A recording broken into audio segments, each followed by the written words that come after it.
You are live. Thank you. All right, at 5:04, I will call to order the April 18th meeting of the Finance Committee, and if we could get a roll call, please.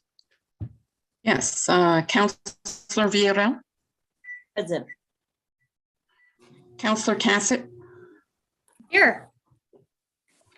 Councillor Lindell, Here. Councillor Rivera, Here. Councillor Romero Worth. I'm here. Great, we have a quorum. Terrific. Next item, approval of the agenda. Director McCoy, do we have any changes this evening? No changes, Madam Chair. All right, is there a motion? Move to approve. Second.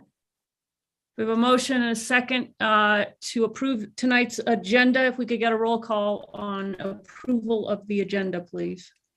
Yes, Councillor Vieira, Yes. Councillor Cassett, Yes. Councillor Lindell, Yes. Councillor Rivera, Yes. and Councillor Romero Worth. Yes. All right, Terrific. That we have an agenda. Now to approval of the consent agenda. Are there items the committee would like to hear tonight? Councilwoman Villarreal. Thank you, Madam Chair. Just a couple questions for item 8A. 8A. That's it. Okay. And anything else, committee? Is there a motion? Move to approve as amended. amended. Second. Second. Jinx and jinx. I'll call Councilwoman Villarreal with the motion, Councilor Lindell with the second on approval of the consent agenda as amended. If we could get a roll call, please. Councillor Vieira, Yes. Councillor Cassett, Yes. Councillor Lindell, Yes. Councillor Rivera, Yes. and Councillor Romero Worth. Yes. Thank All right, you. now on to approval of our minutes. The first one's April 4th meeting of the Finance Committee. Are there changes from staff or the committee? And if not, is there a motion? No changes from staff. Move to approve. Second. We have a motion from Councilor Lindell, a second from Councilor Cassett to approve the April 4th minutes of this committee. Could we get a roll call? Councillor Vieira, Yes.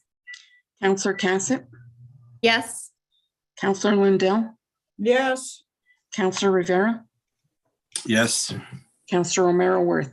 Yes. All right, those minutes are approved. We move on to the budget hearing minutes from April 12th. Are there changes from staff and I have a hand up? Well, here, let's do this first. Are there changes from staff to those minutes? No changes, Madam Chair. Okay, and then changes from the committee, Councilwoman Villarreal. Thank you, Madam Chair. Just on page 2 of 3, at the end of that page, it says Councilor Villarreal expressed her concern and the rest of that paragraph. And I think there was more to this quote or this language than what was captured.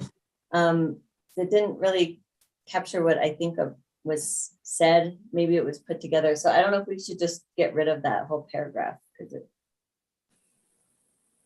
there was more said, but I don't think it captured in that particular instance what I said.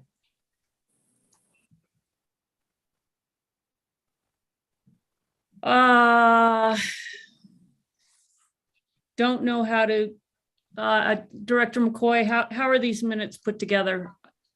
We don't usually, they're not usually a lot of reflection of who said what, are they? Correct. Madam Chair, if I may defer that question to Carolyn Roybal. Okay. Madam Chair, Councillor Villarreal, the minutes are not verbatim. They are simply a brief compilation of the gist of whatever the topic was. If you wish, I can certainly remove that if it's too vague or. Yeah, I think it was like a combination of things that I might have said, and then I was trying to think that it pertains specifically to public utilities in this instance. And Yeah, I had like overarching issues about some of the budget items, and then making sure that public utilities was fully staffed for the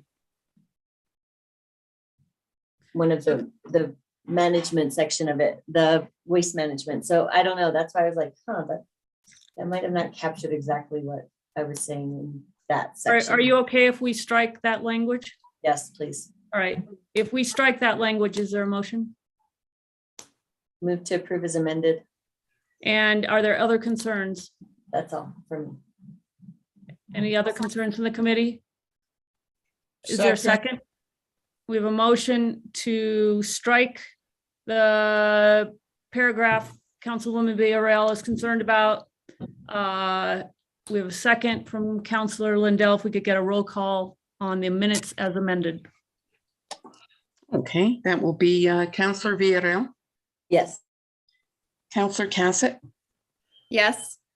Counselor Lindell, Yes. Counselor Rivera, Yes. and Counselor O'Meara Worth. Yes. Thank you.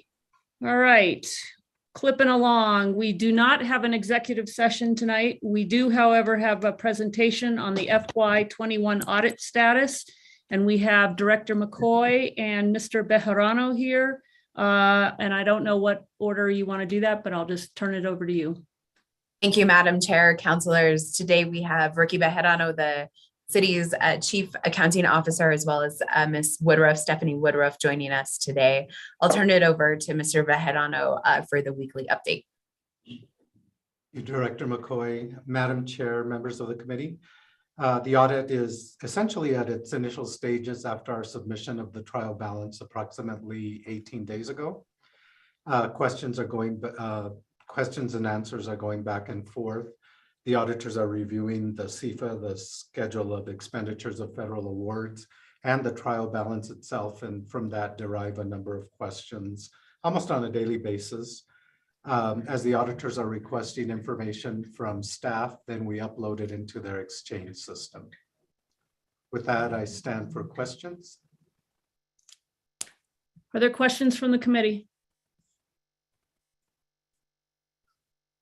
All right, I don't see any. Thank you for the update. It's always good to know how things are going. And sorry, Ms. Woodruff, I didn't mean to leave you out. I was just completely going by the agenda, so sorry.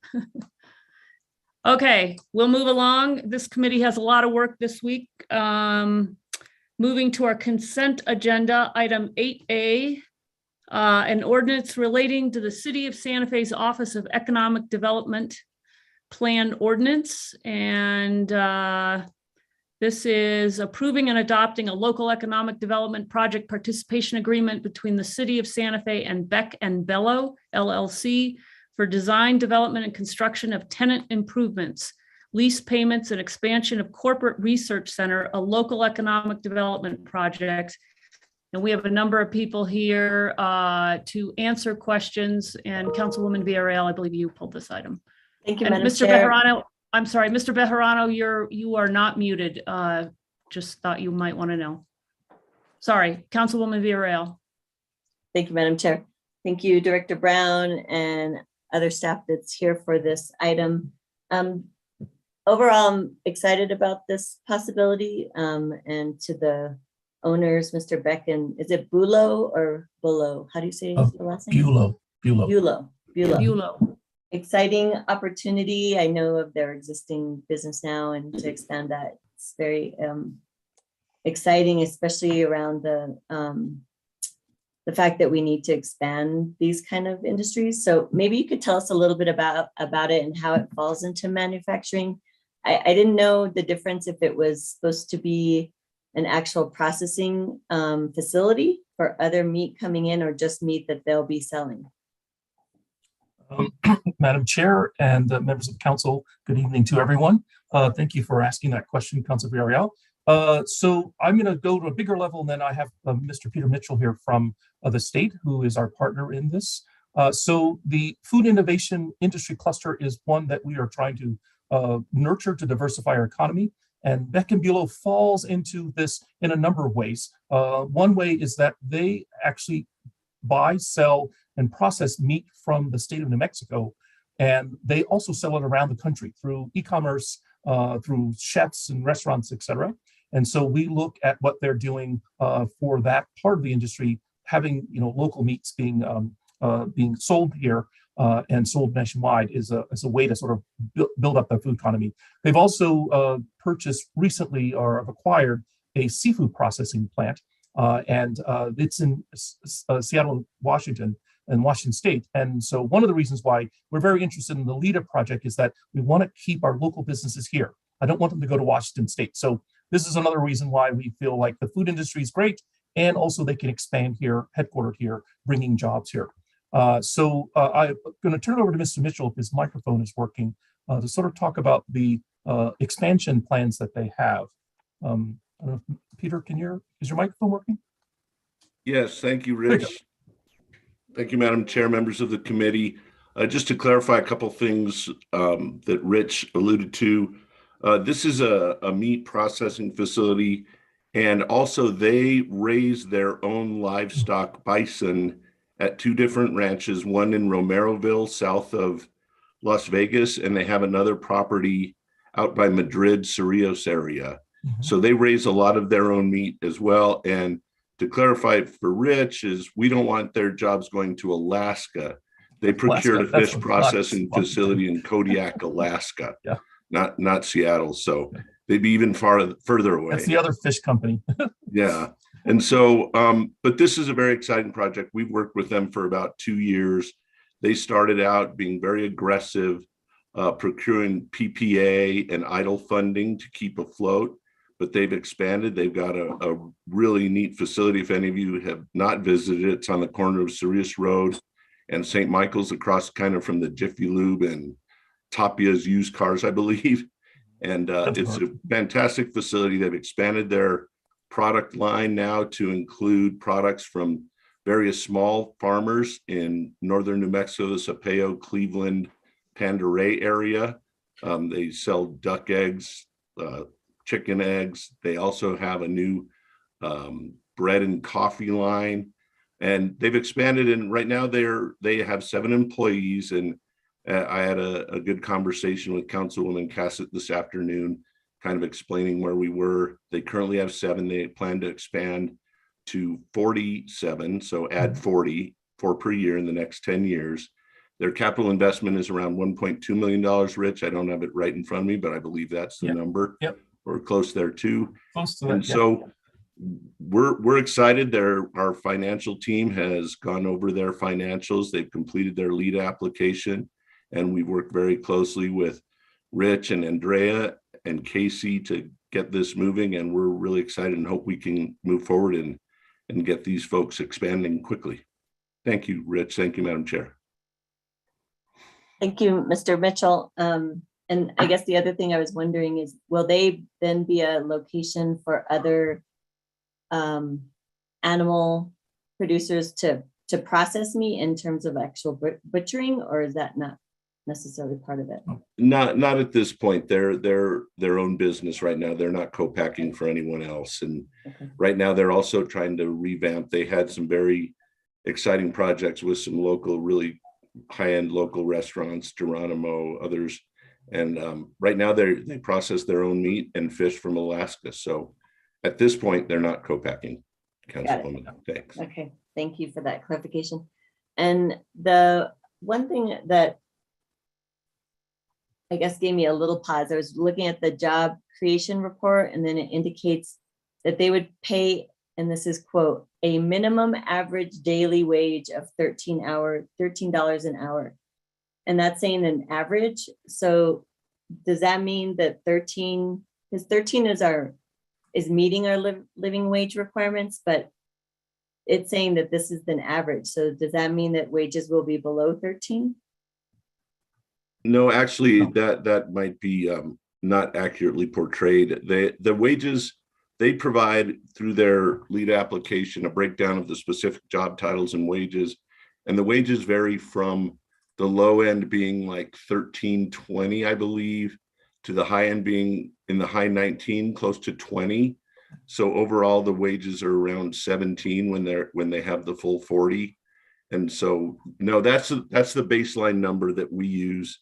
And as I was talking to Councilwoman Cassett this afternoon, we really want to keep these businesses going, and we've had a lot of troubles with COVID. And so we want to set I won't say the bar low, but I want to set it as achievable. And then we move up from there. And then they produce to us and to the city ES 903 reports quarterly, which show the employees hired as well as their wages to verify that they're meeting the benchmarks that we articulate in the documents to before triggering payment to them for reaching those benchmarks.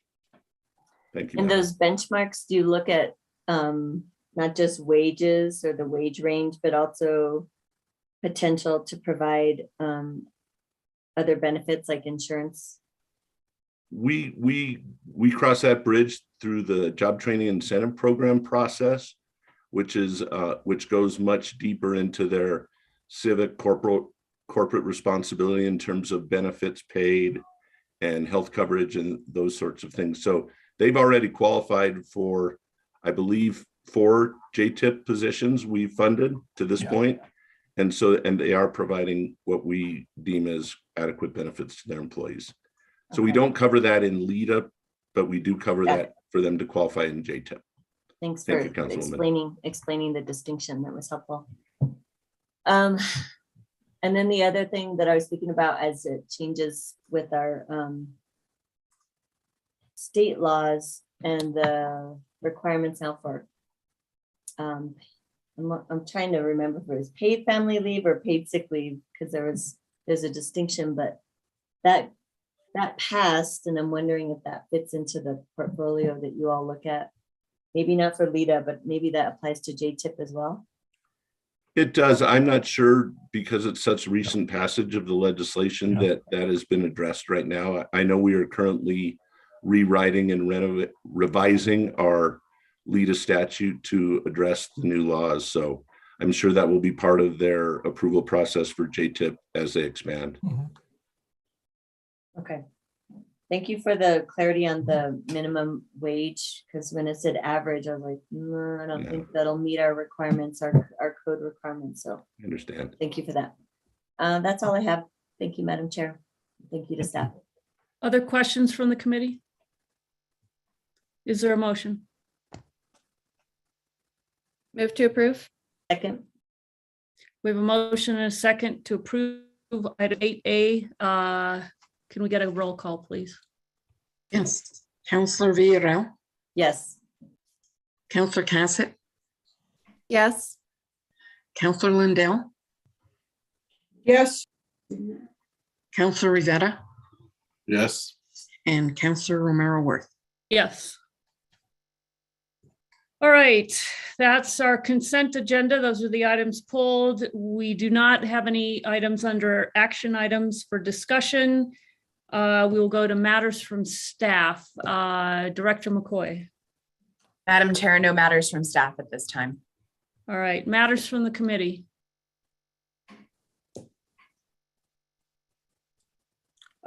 Counselor Lindell. yeah, I'm just gonna not dwell on it, but Chair, I'm gonna give you some props for how you've been running those budget hearings. It's not easy. They're long, they go on forever, and you've corralled your cats pretty well. I'm duly impressed. So thank you for your patience with all of us. Thank you, Counselor. Wow. High praise. All right. Any other matters from the committee? Seeing none, matters from the chair. Our next meeting of our regular meetings is May 2nd. But as you all know, our real next meeting is tomorrow at 1 o'clock for the continuation of the budget hearings on the FY23 budget. So look forward to seeing you all then. And for tonight, we're adjourned.